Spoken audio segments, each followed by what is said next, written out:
নমস্কার বন্ধুরা, কয়েকজন এলআইসি এজেন্ট দাদা ও দিদিদের মনের দুঃখের কথা বলি। কয়েকদিন আগে এলআইসির একটি এজেন্ট ইউনিয়নের মিটিংয়ে কয়েকজন দাদা দিদিদের সঙ্গে দেখা হয়েছিল।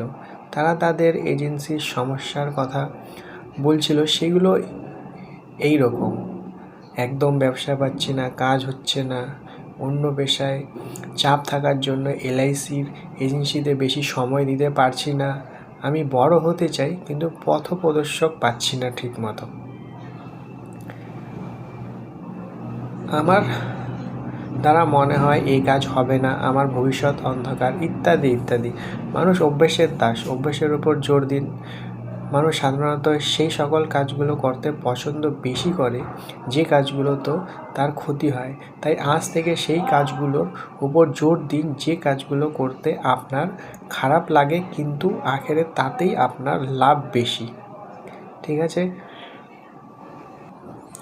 আপনার কোনটা পছন্দ আর কোনটা অপছন্দের এর সঙ্গে সাফল্যের কিছু আসে যায় না। সাফল্য সবসময় তার নিজের নিয়ম, নিজের সিস্টেমে চলে। তাতে আপনার মানিয়ে নিতে পারলে ভালো, না মানিয়ে নিতে পারলে আখেরে আপনারই ক্ষতি।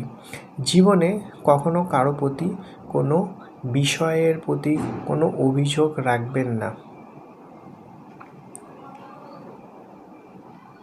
আমার লিডার ভালো নয়, আজ আমার মিটিং রুমটা খুব গরম ছিল, এ পেশায় সম্মান নেই, আমার বর ভালো নয়, আমার শ্বশুর বাড়িতে খুব সমস্যা, ব্রাঞ্চ ম্যানেজারের ব্যবহার খারাপ, ওই লোকটি পলিসি করবে বলে 4 দিন করলো। কোনো ভুল না কারো একটি নিরাপদ লোক 14 বছর তার ভাইয়ের বউকে নিয়ে বনবাসে কাটিয়েছিল, তারপরেও সে কারো প্রতি কোনো অভিযোগ রাখেনি। তাতে কার জীবন যা দিয়েছে সে হাসি মুখে গ্রহণ করেছে। আরে ভাই, কিছু তো আপনি শিখুন।